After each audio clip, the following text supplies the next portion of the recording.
Hi hello ಎಲ್ಲರಿಗೂ ನಮಸ್ಕಾರ. Welcome back to the channel ಸೌಖ್ಯ ಧರ್ಮ ಕನ್ನಡ ವ್ಲಾಗ್. ಸೊ ಇವತ್ತು ಗೋವಾದಲ್ಲಿ 2ನೇ ದಿನ. ಸೊ ಬೆಳಗ್ಗೆನೆ ಬೇಗ ಎದ್ದು ಫ್ರೆಶ್ನಪ್ ಆಗಿ ಬೀಚಲ್ಲಿ ಆಟಾಡೋಕೆ ಹೋಗೋಣ. ಯಾಕೆಂದರೆ ಹಿಂದಿನ ದಿನ ರಾತ್ರಿ ನಮಗೆ ಜಾಸ್ತಿ ಆಟಾಡೋಕ್ಕೆಲ್ಲ ಟೈಮ್ ಸಿಗಲಿಲ್ವಲ್ಲ. ಸೊ ಮಧ್ಯಾಹ್ನ ಎಲ್ಲಾದರೂ ಆಚೆ ಹೋಗೋಣ, ಬೆಳಗ್ಗೆನೇ ಹೋಗಿಬಿಡೋಣ ಬೀಚಿಗೆ, ಚೆನ್ನಾಗಿರುತ್ತೆ ತಂಪೊತ್ತಲ್ಲಿ ಅಂತ ಹೇಳಿಬಿಟ್ಟು ಸರಿ ಅಂತ ಬೆಳಗ್ಗೆ ಬೇಗ ಎದ್ದು, ಹಿಂದಿನ ದಿನ ಎಲ್ಲ ಫುಲ್ ಚೆನ್ನಾಗಿ ಬಂದು ರೆಸ್ಟ್ ಮಾಡಿದ್ವು. ಸೊ ಹಾಗಾಗಿ ಬೆಳಗ್ಗೆ ಬೇಗ ಎದ್ದು ರೆಡಿಯಾಗಿ ಎಲ್ಲ ಫ್ರೆಶ್ನಪ್ ಮಾಡಿಕೊಂಡು ಹೊರಟಿದ್ದಾಯಿತು. ಆ್ಯಂಡ್ ನಮ್ಮಮ್ಮ ಈ ಬೀಚ್ ಆಟ ಸಾಮಾನ ಬೆಂಗಳೂರಿಂದನೂ ತೊಗೊಂಡು ಬಂದು ಬೀಚು ಅಂತ ಒಂದು ವಾರದಿಂದ ಕನ್ವರ್ಸಿದ್ದಾಯಿತು. ಸೊ ಇವತ್ತಿಗೂ ಅದನ್ನೇ ಇಟ್ಕೊಂಡು ಅಯ್ಯೋ ಅದಕ್ಕೆ ಬರೀ ಬೀಚಿಂದೇ ಚಿಂತೆ ಆಗಿಬಿಟ್ಟಿತ್ತು. ಸೊ ಸರಿ ಅಂದ್ಬಿಟ್ಟು ಅವಳನ್ನು ಕರ್ಕೊಂಡು ನಾವು ಸ್ಕೂಟಿನ ರೆಂಟ್ ಮಾಡ್ಕೊಂಡಿದ್ವು. ಯಾಕೆಂತ ಅಂದರೆ ಇಲ್ಲಿ ಕಾರಲ್ಲೆಲ್ಲ ಓಡಾಡೋದ್ಕಿಂತ ಸ್ಕೂಟಿ ಬೆಸ್ಟು. ಯಾಕಂದರೆ ನೀರಲ್ಲೆಲ್ಲ ಆಟಾಡ್ಕೊಂಡು ಬರ್ತೀವಲ್ವ, ಆವಾಗ ಮತ್ತು ಕಾರಲ್ಲಿ ಕೂತ್ರೆ ಚೆನ್ನಾಗಿ ಅನಿಸಲ್ಲ, ಸರಿ ಸೀಟೆಲ್ಲ ಮತ್ತು ಗಲೀಜಾಗುತ್ತೆ. ಆ್ಯಂಡ್ ಏನಂತಂದರೆ ಮತ್ತೆ ಬೇರೆ ಎಲ್ಲಾದರೂ ರೆಡಿಯಾಗಿ ಹೋದರೆ ಅಲ್ಲಿ ಮತ್ತೆ ಕುತ್ಕೊಂಡ್ರೆ ಸರಿಯಾಗಲ್ಲ ಅಂತ ಹೇಳಿ ಸ್ಕೂಟಿ ಬೆಸ್ಟ್ ಅಂತ ಹೇಳಿ ಸ್ಕೂಟಿ ನಾವು ಮತ್ತೆ ರೆಂಟ್ ಮಾಡ್ಕೊಂಡ್ವು. 400 ರೂಪೀಸ್ ಪರ್ ಡೇನೇನೋ ತೊಗೊತಾರೆ ಅಷ್ಟೇ. ಸೊ ಗೋವಾಗೆ ಹೋದರೆಲ್ಲ ಆಲ್ಮೋಸ್ಟ್ ಸ್ಕೂಟಿಲೇ ಓಡಾಡ್ತಾರೆ, ಯಾಕೆಂದರೆ ಅದೇ ಕನ್ವಿನಿಯೆಂಟ್ ಆಗಿದೆ ಆ್ಯಂಡ್ ತುಂಬಾ ಬಜೆಟ್ ಫ್ರೆಂಡ್ಲಿ ಆಗಿದೆ. ಆ್ಯಂಡ್ ತುಂಬ ಚೆನ್ನಾಗಿದೆ ಸ್ಕೂಟಿಲಿ ಓಡಾಡೋಕ್ಕೆ, ಡ್ರೈವ್ ಮಾಡೋಕ್ಕೆ ತುಂಬ ಎಕ್ಸ್ಪೀರಿಯನ್ಸ್ ತುಂಬ ಚೆನ್ನಾಗಿ ಅನಿಸುತ್ತೆ. ಲೈಕ್ ನಮ್ಮೂರಲ್ಲೆಲ್ಲ ನಾರ್ಮಲಾಗಿ ಓಡಾಡ್ತೀವಲ್ಲ ಆ ಥರ ಅನಿಸಲ್ಲ, ತುಂಬಾ ಚೆನ್ನಾಗಿರುತ್ತೆ. ಆ್ಯಂಡ್ ನಮ್ಮ ಅಮ್ಮೂ ಕೂಡ ಯಾಕೋ ನಮ್ಮ ಜೊತೆ ಬರೋದಕ್ಕೆ ಇಲ್ಲ ನಾನು ಬರಲ್ಲ, ನಿಮ್ಮ ಜೊತೆ ಬರಲ್ಲ, ಚಿಕ್ಕಿ ಬೇಕು ಅಂತಾಯಿತು. ಸರಿ ಅಂದ್ಬಿಟ್ಟು ಅವ್ರ ಜೊತೆನೇ ಕೂರಿಸ್ಬಿಟ್ಟು ನಾವು ಒಂದು ಬೈಕಲ್ಲಿ ಅವರೊಂದು ಬೈಕಲ್ಲಿ ಹೊರಟಿದ್ದಾಯಿತು. ಆ್ಯಂಡ್ ಮುಂಚೆನೇ ಎಲ್ಲನೂ ಚೆಕ್ ಮಾಡ್ಕೋಬೇಕು, ಸ್ಕೂಟಿಲಿ ಏನಾದರೂ ಸ್ಕ್ರ್ಯಾಚಸ್ ಇದ್ದರೆ ಏನಾದರೂ ಇದ್ದರೆ, ಯಾಕಂದರೆ ಎಲ್ಲ ಹೊಸ ಗಾಡಿಗಳೇ, ಜಸ್ಟ್ ಟೂರಿಸ್ಟ್ ಓಡಾಡೋಕ್ಕಂತಲೇ ಇಟ್ಟಿರ್ತಾರೆ. ಬಟ್ ಸ್ಟಿಲ್ ಎಲ್ಲನೂ ಗಜ್ರೆ ಮಾಡಿ ಇಟ್ಬಿಟ್ಟಿರ್ತಾರೆ, ಸ್ಕ್ರ್ಯಾಚಸ್ ಎಲ್ಲ ಆಗಿರುತ್ತೆ. ಆಮೇಲೆ ತೊಗೊಂಡು ಬಂದು ನಿಲ್ಲಿಸಿದ್ರೆ ಇಲ್ಲ ಅದು ಮುಂಚೆನೇ ಆಗಿತ್ತು ಅಂತಾರೆ. ಸೊ ಹಾಗಾಗಿ ನಾವು ಒಂದು ವೀಡಿಯೋಸ್ ಎಲ್ಲ ತಗೊಂಡು ಅವರು ಎಲ್ಲ ಫಸ್ಟ್ಗೆ ಒಂದು ವೀಡಿಯೋಸ್ ಎಲ್ಲ ತೆಗೆದು ಕಳಿಸಿರ್ತಾರೆ. ಸೊ ನಾವು ಅದಾದಮೇಲೆ ಬಂದಿದ್ದು ಬೀಚ್ಗೆ. ಈ ಬೀಚ್ ಅಂತೂ ತುಂಬಾ ಚೆನ್ನಾಗಿತ್ತು ಆ್ಯಂಡ್ ತುಂಬ ಕ್ರೌಡ್ಲೆಸ್ ಆಗಿತ್ತು ಅಂತಲೇ ಹೇಳ್ಬೋದು. ತುಂಬ ಕ್ರೌಡ್ ಇರೋ ಕಡೆ ಆಟಾಡೋಕ್ಕೆಲ್ಲ ಅಷ್ಟೊಂದು ಚೆನ್ನಾಗಿ ಅನಿಸಲ್ಲ. ಬಟ್ ಈ ಬೀಚಲ್ಲಿ ಹಾಗಲ್ಲ, ತುಂಬ ಚೆನ್ನಾಗಿತ್ತು. ನಾವಂತೂ ಫುಲ್ ಎಂಜಾಯ್ ಮಾಡಿದ್ವು ಅಂತಲೇ ಹೇಳ್ಬೋದು. ಬಟ್ ಸ್ಟಾರ್ಟಿಂಗ್ ನಾವು ಇಲ್ಲಿ ಏನು ಎಂಟ್ರಿ ಆಗ್ತೀವಲ್ಲ ಅಲ್ಲಿ ಮಾತ್ರ ಸ್ವಲ್ಪ ಆಳ ಥರ ಇತ್ತು ಅನಿಸ್ತಿತ್ತು ಬೀಚ್. ಲೈಕ್ ತುಂಬ ಫೋರ್ಸಾಗಿ ಅಲೆ ಬರ್ತಿತ್ತು ಅನಿಸ್ತಿತ್ತು. ಸೊ ಹಾಗಾಗಿ ಒಂದು ಸ್ವಲ್ಪ ಮುಂದಕ್ಕೆ ಹೋಗಿ ಆಟಾಡೋಕ್ಕೆ ಸ್ಟಾರ್ಟ್ ಮಾಡಿದ್ವು.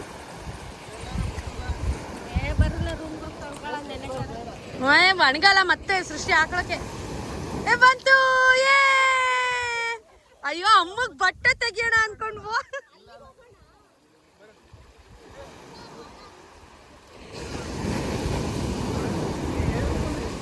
ಇಲ್ಲಿ ಮಾತ್ರ ಇದೊಂಚೂರು ಆಳ ತರ ಇದೆ ನೋಡು. ಏನ್ ಆಳ ತರ ಇದೆ?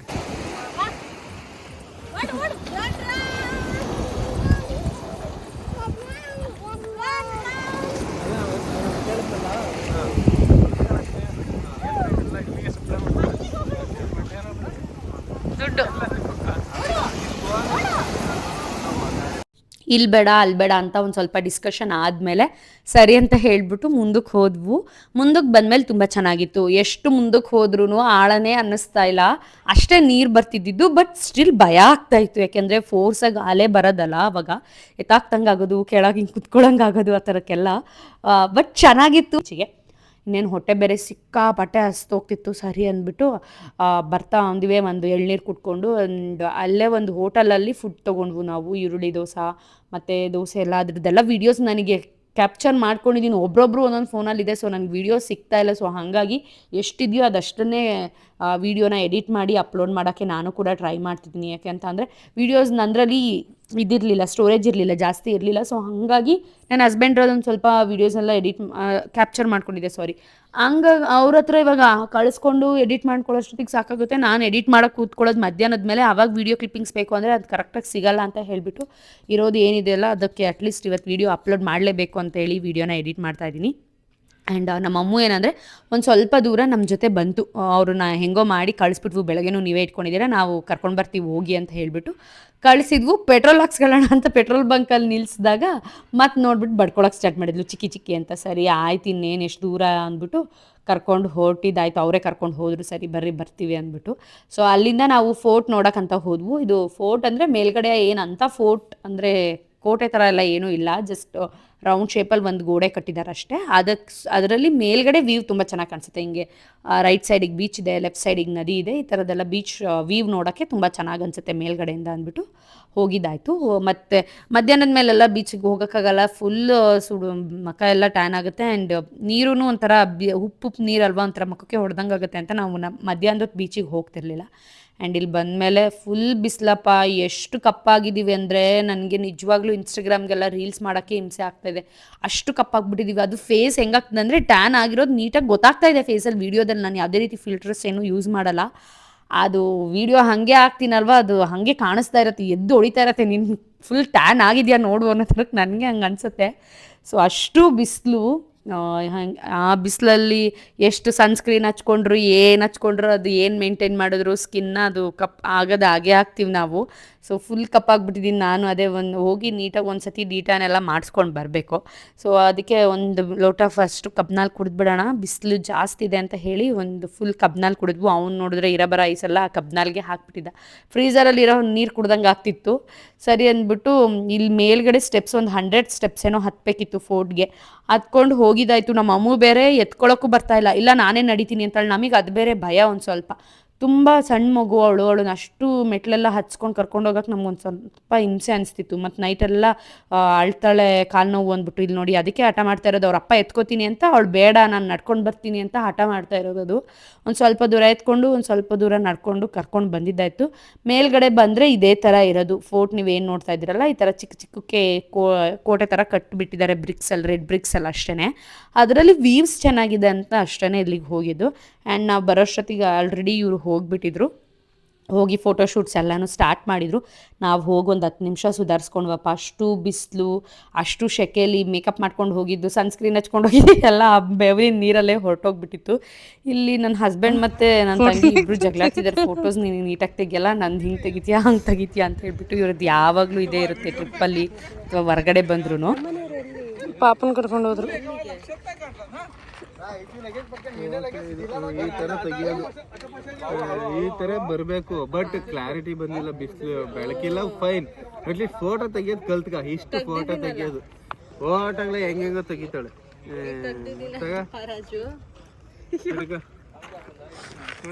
ತೆಗಿಕೊಂಡು ನೀಟಾಗಿ ವಿಡಿಯೋ ಮಾಡೋದು ಬಿಟ್ಟು ನೋಡ್ರಿ ಇವರು ನಮ್ಮ ಫೋಟೋ ತೆಗಿ ಬೇಗ.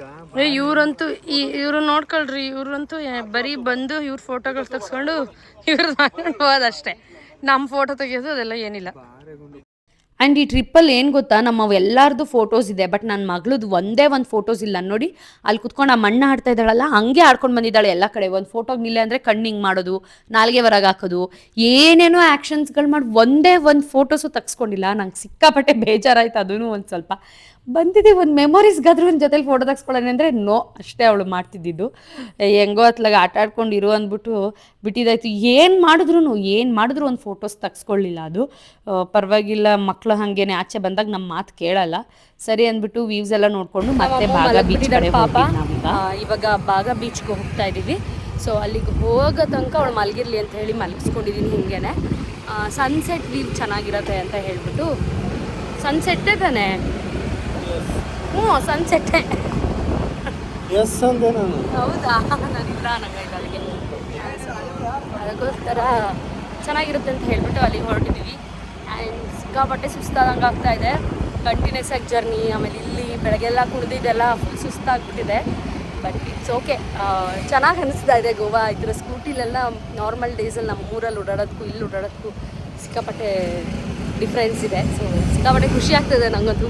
ಆ್ಯಂಡ್ ಈ ಬಾಗ ಬೀಚಲ್ಲಿ ತುಂಬಾ ರಶ್ ಇತ್ತು, ಬಟ್ ಚೆನ್ನಾಗಿದೆ ಬೀಚ್. ಲೈಕ್ ನಿಮಗೆ ಆ್ಯಕ್ಟಿವಿಟೀಸ್ ಎಲ್ಲ ಮಾಡಬೇಕು ಅಂದರೆ ಈ ಬೀಚ್ ಬೆಸ್ಟ್. ಅಂದರೆ ಬಾಗ ಬೀಚಲ್ಲಿ ತುಂಬ ಆ್ಯಕ್ಟಿವಿಟೀಸ್ ಎಲ್ಲ ತುಂಬ ಚೆನ್ನಾಗಿದೆ. ಆ್ಯಂಡ್ ನೈಟ್ ವ್ಯೂ ತುಂಬ ಚೆನ್ನಾಗಿದೆ. ಫುಲ್ಲು DJs ಎಲ್ಲ ಹಾಕಿ, ಹಾಡೆಲ್ಲ ಹಾಕಿ ಫುಲ್ ಜಿಗಿ ಮಾಡ್ತಾ ಇರ್ತಾರೆ ಲೈಟಿಂಗ್ಸ್ ಎಲ್ಲ. ನಮ್ಮ ನೈಟ್ ಅಷ್ಟೊತ್ತಿಗೆ ಹೊರಟು ಬಂದುಬಿಟ್ವು, ಬೆಳಗ್ಗೆ ಎಲ್ಲ ಕುಣಿದಿದ್ವಲ್ಲ. ಆ್ಯಂಡ್ ತುಂಬ ರಶ್ ಇರೋ ಕಡೆ ಒಂದು ಸ್ವಲ್ಪ ಜಾಸ್ತಿ ಆಟ ಆಡಬೇಕು ಅನ್ನೋ ಥರಕ್ಕೆ ಅನ್ಸಲ್ಲ. ಅಷ್ಟೊಂದು ನೀಟಾಗಿ ನಾವು ಬೆಳಗ್ಗೆ ಆಟ ಆಡಿದ್ವಲ್ಲ, ಅಷ್ಟೊಂದು ಖುಷಿಯಿಂದ ಈ ಬೀಚಲ್ಲಿ ಆಟ ಆಡೋಕೆ ಆಗ್ತಿರ್ಲಿಲ್ಲ ಅಂತ ನಮಗೆ ಗೊತ್ತಾಯಿತು ಅಲ್ಲಿಂದ ರಶ್ ನೋಡಿಬಿಟ್ಟು. ಈ ಬಾಗ ಬೀಚಲ್ಲಿ ಏನಂತ ಅಂದರೆ ನೀವು ನೀಟಾಗಿ ನೋಡ್ಬೋದು, ನದಿಯಿಂದ ಸಮುದ್ರಕ್ಕೆ ಬಂದು ನೀರು ಸೇರ್ಕೊಳ್ಳೋದು ಚೆನ್ನಾಗಿದೆ. ನೀವೇನು ನೋಡ್ತಾ ಇದ್ದೀರಲ್ಲ, ಇದು ನದಿ. ಆ್ಯಕ್ಚುಲಿ ಇದು ನದಿ ಹೋಗಿ ಸಮುದ್ರಕ್ಕೆ ಸೇರ್ಕೋತಾ ಇರೋಂಥ ನೀರು. ಆ ಕಡೆಯಿಂದ ಬರಬೇಕು ನಾವು. ಆ್ಯಕ್ಚುಲಿ ನಾವು ಬ್ಯಾಕ್ ಗೇಟಿಂದ ಬಂದ್ವಲ್ಲ, ಇನ್ನು ಮತ್ತೆ ಅಷ್ಟು ದೂರಕ್ಕೆಲ್ಲ ಹೋಗೋದು ಯಾರು, ಇಲ್ಲೇ ದಾಟ್ಕೊಂಡು ಬಿಡೋಣ ಅಂತ ಹೇಳಿ ಹರಸಾಹಸ. ಅಷ್ಟೊಂದು ನೀರು ಅನ್ನಿಸ್ತಿರ್ಲಿಲ್ಲ. ಬಟ್ ಇಳಿದಾಗ ಏನು ಗೊತ್ತಾ, ಅದು ಮರಳ ಮೇಲೆ ನಡೆಯೋದಿದೆಯಲ್ಲ, ಅದು ಸಿಕ್ಕಾಪಟ್ಟೆ ಸ್ಲಿಪ್ ಆಗ್ತಾ ಇತ್ತು. ಒಂದು ಸ್ವಲ್ಪ ಬಟ್ಟೆ ಕೂಡ ಅಷ್ಟು ಶಾರ್ಟ್ ಡ್ರೆಸ್ಗಳು ಹಾಕ್ಕೊಂಡಿದ್ರು ಬಟ್ಟೆ ನೆನೆಯೋ ಥರನೇ ಅನ್ನಿಸ್ತಿತ್ತು. ಇಲ್ಲೆಲ್ಲ ಫಿಶಿಂಗ್ ಎಲ್ಲ ಮಾಡ್ತಾಯಿದ್ರು, ಅದನ್ನೆಲ್ಲ ನೋಡಿದ್ವು. ನಮ್ಮ ಅಮ್ಮ ಬೇರೆ ಮಲಗಿಬಿಟ್ಟಿದ್ಲು ಪಾಪ. ಅವಳಿಗೆ ಎಷ್ಟು ಹಿಂಸೆ ಮಾಡಿದ್ರು ಗೊತ್ತಾ ಅವ್ರು ಚಿಕ್ಕ ಏದೋ ಅಮ್ಮು ಅಂತ ಮೀನೆಲ್ಲ ತಂದು ಆ ಮೀನೆಲ್ಲ ಎಲ್ಲೆಲ್ಲೋ ತೇಲ್ತಾ ಇತ್ತಪ್ಪ ಈ ಬೀಚಲ್ಲಿ ಒಂದೆರಡು ನಮಗೂ ಸಿಕ್ತು. ಅದನ್ನೆಲ್ಲ ತೋರಿಸಕ್ಕಾದ್ರೂ ಎಪ್ಸ್ತಾ ಇದ್ರು, ಎದಳೆ ಅಮ್ಮು ಅಂತ ಎಲ್ಲ ಮೀನೆಲ್ಲ ಇಟ್ಕೊಂಡು ಬಂದು ತೋರಿಸಿದ್ರು. ಅಟ್ಲೀಸ್ಟ್ ಬೀಚ್ ನೋಡಲಿ ಅವಳು ಅಂತ. ಅವಳು ಏನೇ ಅಂದರು ತಿಪ್ಪುರ್ಲಾಗ ಹಾಕಿದ್ರು ಯಾಕೋ ಎದಳಲೇ ಇಲ್ಲ, ಅಷ್ಟು ಹಿಂಸೆ ಮಾಡಿದ್ರು. ಆಮೇಲೆ ಏನು ಗೊತ್ತಾ, ಗೋವಾದಲ್ಲಿ ಎಕ್ಸ್ಪೆಷಲಿ ನೀವು ಮೋಸ ಹೋಗ್ತೀರಾ ಈ ಥರ ಮಾಡ್ತಾರೆ ಅಂತ ಹೇಳಿದರು. ಬಟ್ ಆದ್ರೂ ಅದನ್ನೆಲ್ಲ ಗೊತ್ತಿದ್ರು ನಾವು ಎಂಥ ಎಬ್ಡ್ರಾದ್ವಿ ಅಂದರೆ ಇವ್ರ ಹತ್ರ ನೀವು ನಂಬಲ್ಲ, 2 ಜಡೆಗೆ ಆ 2 ಬ್ರಾಸ್ಲೆಟ್ಗೆ 750 ರುಪೀಸ್ ಕೊಟ್ಟಿದ್ದೀವಿ. ಆ್ಯಕ್ಚುಲಿ ನಾವು ಮಾತಾಡಿರೋದು ಲೆಕ್ಕ ನೋಡಿದ್ರೆ 600 ರುಪೀಸ್ ಏನೋ ಕೊಡಬೇಕು, ಬಟ್ 750 ರುಪೀಸು ಏನೋ ಕೊಟ್ವು. ನಾನೇನಂದೆ ಅದು 100 ರುಪೀಸ್ ಬ್ರಾಸ್ಲೆಟು ಅಂತ ತೊಗೊಂಡ್ವು. ಅದಾದಮೇಲೆ ನನ್ನ ಹಸ್ಬೆಂಡ್ ಏನಂದ್ರು, ಹೋಗ್ಲಿ ಬಿಡು ನೀಟಾಗಿ ಮಾತಾಡ್ಬಿಟ್ಟು ಅದೇನು ಜಡೆ ಹಾಕ್ಸ್ಕೊಳ್ರಿ, ಎಲ್ಲ ಹಾಕ್ಸ್ಕೊತಾರಲ್ಲ, ಇಷ್ಟ ಅಂತಿರಲ್ವ, ಮತ್ತು ಏನು ಹಂಗೆ ಇದು ಮಾಡ್ತೀರಾ ದುಡ್ಡಿಗೆ, ಪರವಾಗಿಲ್ಲ ಹಾಕ್ಸ್ಕೊಳ್ರಿ, ಏನು ಸ್ಕ್ಯಾಮ್ ಆಗಲ್ಲ, ನೀಟಾಗಿ ಹಾಕ್ಸ್ಕೊ ಅಂದರು. ಸರಿ ಅಂದ್ಬಿಟ್ಟು ನಾನೇನಂದೆ 200 ರುಪೀಸು ಏನಕ್ಕೆ ಬ್ರಾಸ್ಲೆಟ್ಗೆ 100 ರುಪೀಸು ಆ್ಯಂಡ್ 50 ರುಪೀಸ್ ಎರಡೂ ಕಡೆಗೆ ಹಾಕಿ ಅಂದರೆ. ಬಟ್ ಅವ್ರಂದರು ಇಲ್ಲ 200 ರುಪೀಸ್ಗೆ ಹಾಕ್ಕೊಡ್ತೀನಿ ಅಂದರು. ನಾನೇನಂದರೆ ಒಬ್ರಿಗೆ 200 ರುಪೀಸ್ಗೆ ಅಂತ ಅಂದ್ಕೊಂಡ್ರೆ ಅವ್ರು ಹಂಗೆ ಹೇಳಿಲ್ಲ.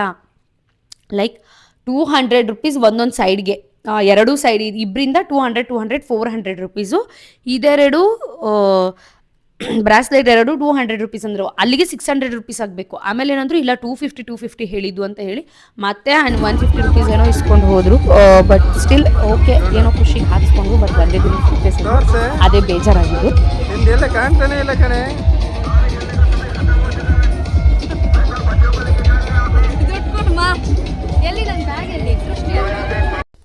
ಆದ್ರೂ ಅದನ್ನು ಹಾಕ್ಸ್ಕೊಂಡು ಬಂದು ಇಟ್ಕೊಂಡಿದ್ರೆ ಏನೋ ಒಂದು ಸ್ವಲ್ಪ ಖುಷಿ ಅನ್ಸೋದೇನೋ. ಅದು ಏನಂದರೆ ಸ್ನಾನ ಮಾಡೋಕ್ಕಾಗಿರ್ಬೋದು, ಅದಕ್ಕೆಲ್ಲ ನಮ್ಗೆ ಯಾಕೋ ಹಿಂಸೆ ಅನಿಸ್ತಿತ್ತು.